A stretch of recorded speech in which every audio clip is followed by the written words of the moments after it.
All right, we're here with Charlie Borner, retired head golf professional at Hillcrest Country Club. So Charlie, first to start out with, this year is the 50th anniversary of when you swept the Nebraska Match Play and the Nebraska Amateur Championships. Just 50 years later, do you still have any special memories you kind of take from that year? I mean, we can start with the Match Play. Yes, Will. Some of my memories, it was at the Country Club of Lincoln, very tight golf course.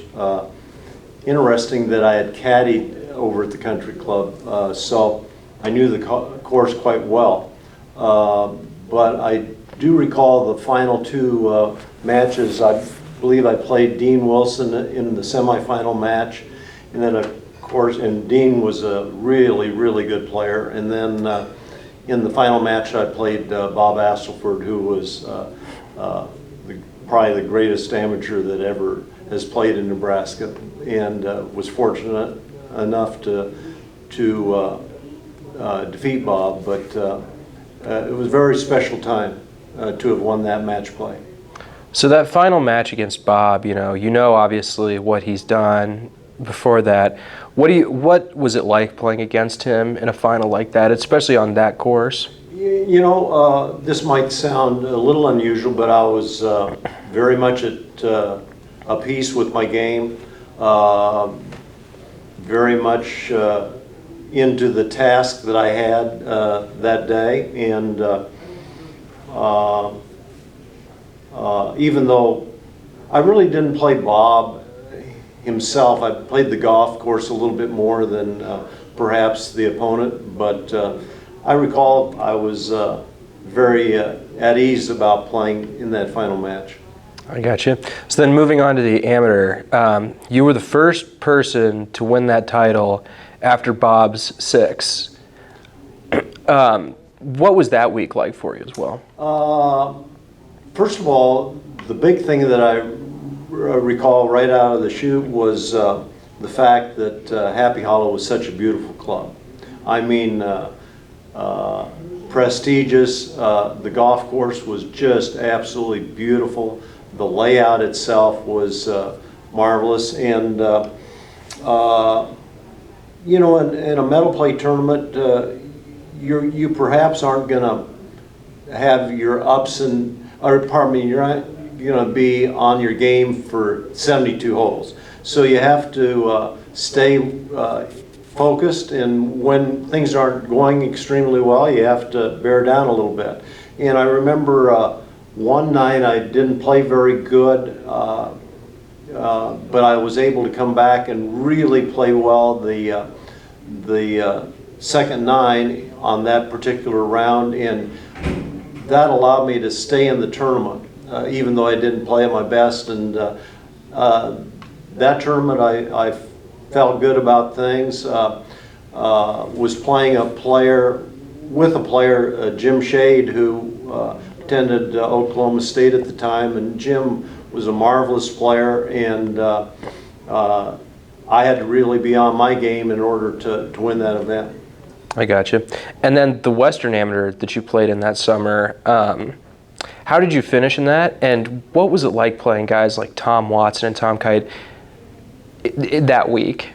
It was something I'll never forget, in that the Western Amateur is quite an event in itself, in that you play 72 holes of medal play, and the low 16 players go into match play. So if you were to make the finals, you play something like 150 some holes of golf. So it's quite an event, and to get into the match play bracket and then play as well as I did. I think I beat Paul Purser my first round. Second round I think was Tom Watson. Third round, semifinals, was John Mahaffey.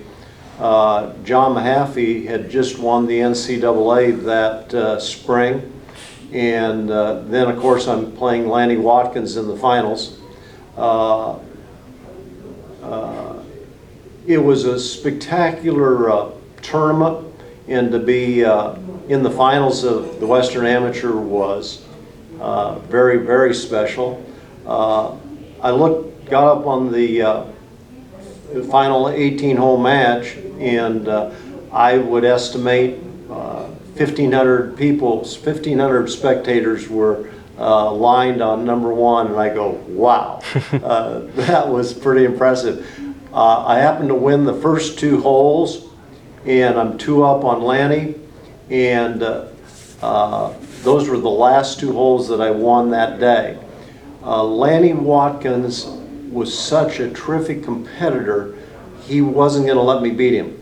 And that is what I could feel in the match. He wasn't going to let any circumstance get in his way of him winning that match that day.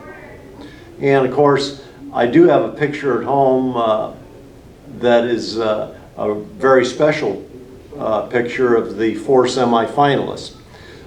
In the other bracket, let's see, I believe it was, well, the 4 semifinalists were, of course, Mahaffey, Lanny, myself, and Tom Kite. The interesting thing about that picture is the 3 of the 4 semifinalists have won a major championship. Yeah. And there's only one that hasn't, and of course that's myself. But it was very special, Will, and something I'll never forget. Yeah, so when you look back on it now, what do you think when you think, wow, I beat a couple of guys that went on to win majors? Yeah. I mean, what is that kind of, what do you think about that, I guess? Well, of course, I was prepared to win, or prepared to play well, yeah, because I had such a wonderful coach. And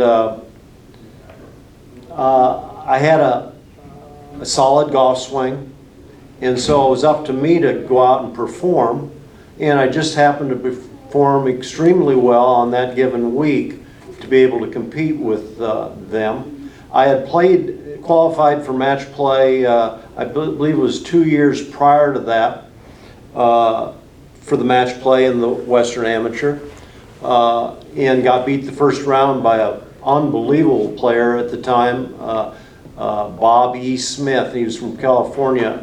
He actually won the tournament. But so I had been in the match play before, so you know, I was just prepared that week, and was very fortunate to go through the matches. I got you. So you've been at Hillcrest Country Club for quite some time. Quite some time, Will. And you guys have hosted a few NGA championships. Yes. Kind of what memories do you happen to have of those? Like, Well, I remember the last match play that we hosted here, and what is the Hurley boy's name? John? John Hurley is correct. I remember going out and watching that match, and John was hitting the ball so far, I couldn't believe. It was actually Mike Brown, our current director of golf, and myself. We were watching that match, and John was hitting the ball so far, and he won the match fairly easily. But I go, wow, what a golfer we have here in John Hurley. But that's one of our memories. And for us to host any state event is very special for Hillcrest Country Club, and always has been. Getting to work with Craig and Justin is very special for us, and those are some of the memories I have in that regard. I gotcha. So, I mean, your impressions today, what have you thought about, you know, we're at the break of the match play championship. What have you thought so far, seeing Luke Kluver and Ryan Neatfeld? Well, I knew it'd be a close match. I thought it would be a little closer than what it is today. Maybe one of the players being 1 up. Ryan right now is 3 up. I believe from what I've seen that Kluver might be a little off on the greens today, but I will still expect possibly a comeback, and he'll get himself back in this match, I would think, and it should be right down to the wire on 18. If anything, if we've learned anything this week, is that you can't count anybody out at all in any match. So that is so true. And then, what do you think of Hillcrest as a course for match play? I mean, I think there's been some really interesting holes with risk and reward options for players. What do you think makes this course so well suited to it? Well, I'll get to that, but first of all, I have to throw out a compliment for our superintendent, Brian Helbus. Oh, yeah. He's done a wonderful job, and the players coming, 156 players that tried to qualify for match play, they were able to play quite a product. And so that's the first thing that I see, and the accolades need to go to Brian. But Hillcrest is a very, very tight golf course. I know I heard one player that was playing in the qualifier said, "I can't believe how tight these fairways are." You know, and first impression when you see our golf course, you probably look down there and you go, "Boy, are these fairways tight." So in playing the golf course, you need to put the ball in play off the tee. And we have lengthened our golf course a little bit over the years, and 6,900, probably 6,950 is what you're probably playing the championship at. It's still not real short, but the players today can hit it so far. But I think the premium still comes back to the driver. Yeah. And then our greens are fairly hard to read. They're very subtle. Yeah, they're flat, but there's break to them. And I'm sure the player that is putting the best has developed an eye for our greens and has developed the possibility to make a good read, and that's why he's making some putts. I got you. Well, we're excited to see that. Charlie Borner, thank you so much for your time. We really appreciate it. It's been a really fun talk. Well, real pleasure today, and I enjoyed the interview. Thank you very much.